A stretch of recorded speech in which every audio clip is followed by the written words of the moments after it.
There are many tales to be told in the Isles of the Broken Tale. We begin ours with the Tusktooth Pirates, and their search for a treasure trove they believe belonged to one of the first crews that ever sailed across the Tale. After suffering a devastating loss of their ship and many of their crewmates to their rivals, the Sea Devils, what remains of the Tusktooth Pirates now sails on a much shittier vessel racing towards that treasure.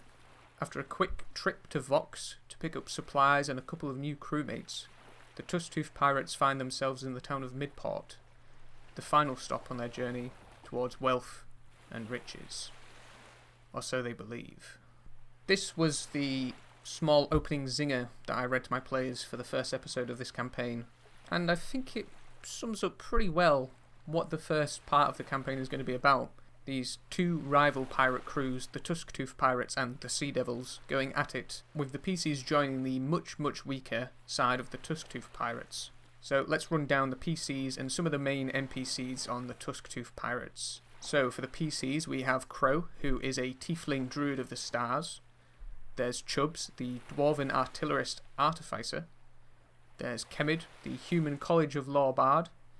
And Jinroth, the hobgoblin battlemaster fighter. While there are more members of the Tusktooth Pirates, I'm only going to go over those who I think are important to the plot. There's obviously the captain, Tusktooth himself. There is the first mate, Keck the goblin. There is the gunner, Redlegs, who is a human. And there is Ashworth, who is the sailing master and is also a human. If you haven't already noticed, this campaign is going to be very pirate-centric. It's going to be a lot of island hopping, going to be a lot of ship combat, all that good stuff. So one of the main decisions I made with this campaign was, on session 1, do I give the PCs their own boat?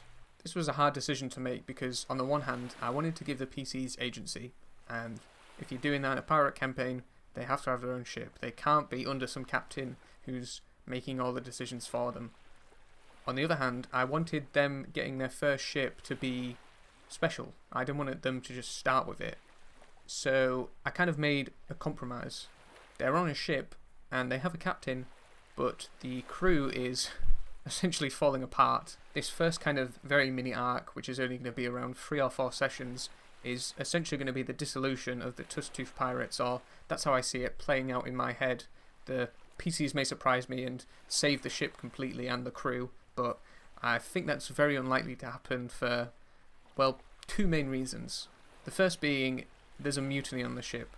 After suffering a pretty devastating loss against the Sea Devils, where the Tusktooth Pirates lost 90% of their crew, only 9 of them remain now. Redlegs, the gunner, is not exactly happy with the captain, so he's been talking in secret with pretty much all the other members of the crew and is planning a mutiny. The one member of the crew who he didn't speak to was Ashworth, because Ashworth is the only member of the crew who knew Tusktooth before he was the captain.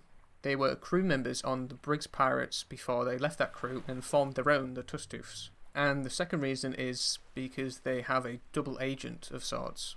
After their defeat against the Sea Devils, Keck the goblin was captured. Now while he claims he was tortured when he was on the Sea Devil's ship, known as Jaws, he was actually made an offer by the captain, Ashun. Ashun, who's more commonly called Onyx Eyes, gave Keck an offer.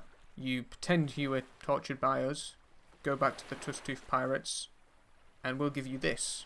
And he hands Keck a sending stone. He says, if you give us updates to where the Tusktooth Pirates are, we'll spare your life. And Keck, knowing that this feud, this rivalry was already over, he accepted. Now, the player characters know none of this so far. The only inkling they have to anything shifty going on is they've noticed morale has been low, which is to be expected, but they've also noticed that the captain has been acting very strangely.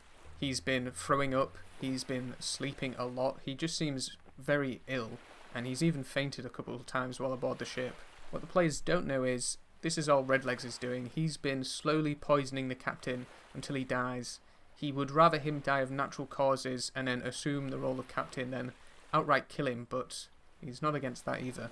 Now, so far Tusktooth, he sounds like a pretty fucking terrible captain.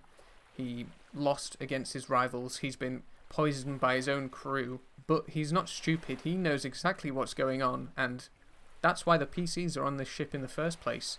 He's been recruiting new people to fight against his own crew, or at least protect him against his own crew so he doesn't die. So that's kind of what's going on behind the scenes of the campaign at the moment. So let's go over the events of session 1. Now obviously everyone's playing new characters, so this session was kind of fairly open. I just wanted them to be sailing for a while, throw in a combat or two so they can test out their new characters, and for the most part I just left it very open so they could just sail about, do what they like aboard the ship and interact with whoever they wanted. There was one combat on the ship with some sea spawn, which honestly I didn't think would be that difficult. It was the it was the first one in the campaign, so I went easy on them, and one of my characters, who's played by my good friend George, made possibly one of the noobiest mistakes I've ever seen in D&D, and it was just hilarious. So they were fighting some sea spawn on the ship, and the fight had been going on for a while, and it finally came to Kemid, George's go,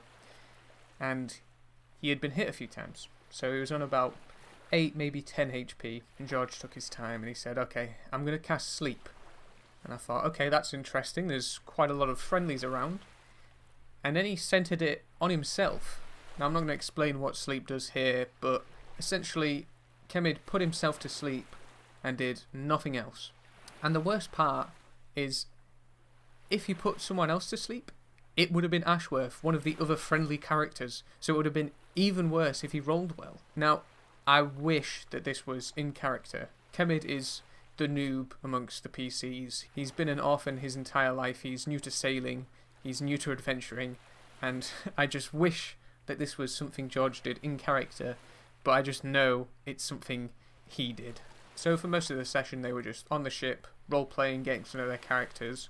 It wasn't until they got to the island where some of the plot points began to show themselves. So when they got to the island, Tusktooth, who had been sick throughout the 2 or 3 days journey they had from Midport to this island, he came out of his quarters looking rather sickly, and he said, me, Keck, and the 4 newbies, the 4 PCs, were going ashore and everyone else was staying on the ship.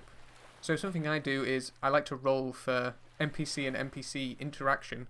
So Tusktooth made a little bit of a speech and he rolled very well on intimidation despite his sickly form, which gave him disadvantage. And all the NPCs just kind of went along with it. And with that good roll, all the crew members decided to go along with Tusktooth's plan. So the 4 PCs, Tusktooth and Keck, made their way ashore. So it wasn't long until Tusktooth stopped in his path. He looked back and he said, this is far enough. And then he punches Keck right in the face and tackles him to the ground. And this was the first really clear indicator to the PCs that something was definitely not right on this crew. I thought at this point the PCs would kind of begin to question, if not interrogate, Tusktooth into what the hell is going on, but for the most part they just kind of followed Tusktooth and his plan as he knocked out Keck, slung him over his shoulder and carried on walking. Eventually they got to a sandy path that broke the tree line, and Captain Tusktooth pulled something out of his pocket, a small tattered piece of paper. He unscrolled it, he had a look at it, shoved it back in his pocket and made a left turn. And they carried on down the path until they saw what looked like a dead body, and of course Kemid was the one who went up to check out the body, and of course the body wasn't dead. This is D&D. He turned around and tried to stab Kemid with a spear. He missed, and then all of his tribal warriors showed themselves from the surrounding tree lines and a fight broke out. The tribesmen obviously died. It wasn't meant to be a difficult fight, but at the end of it, Captain Tusktooth collapsed. Now, the PCs obviously don't know that he's poisoned at this point, but I do, and there is a ticking clock on his life. If he doesn't get the medical attention he needs soon, he is going to die, and the PCs are going to be on their own, which they already are at the moment. Both Keck and Tusktooth are unconscious, and I have no plans of them waking up anytime soon. I want to leave the PCs completely alone on this island, and they have some very important choices to make. And this loops back to one of the first points I made in this video is I wanted to give the players as much agency as possible, but I didn't want to give them their own ship. So I thought, fuck it, I'll strand them on an island and see what they do.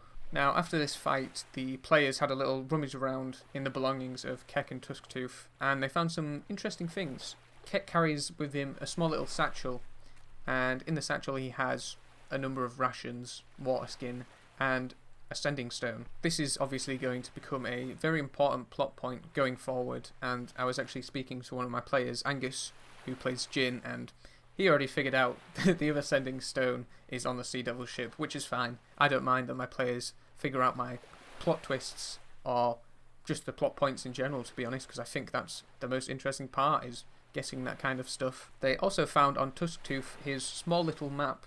It was essentially a child's drawing. It was a dotted line that leads through the tree lines to a path, and you can see it splits at one point, and you can see one path diverges to a number of small huts with angry looking stickmen with spears. That's the villagers they just fought. And the other path leads to a single hut with one man who looks much happier carrying a spade. So I think for the first session it went pretty well. For the most part, I just wanted it to be the players getting to grips with their characters, but I also introduced enough kind of plot points to keep it interesting. There's obviously the conflict between the Tusktooth pirates and the Sea Devils, which I'm sure is going to come back into play. There's the internal struggle of the Tusktooth pirates themselves, both the mutiny of Redlegs and the betrayal of Kek, which again are definitely going to come up. And there is conflict on the island that the players don't really know about yet, but have got themselves into it because one of those tribesmen escaped, and now the PCs are enemy number 1 on the island. There's also a lot more conflict going on the island that the players don't know about yet, but I'm going to save talking about that for the next episode. So this is obviously the first episode in this series. I hope to make these for a long time. The last campaign me and my friends played went on for 60 plus sessions, and I think that's a good number to aim for, so hopefully I can keep these episodes going as well. Obviously, I'm new to this.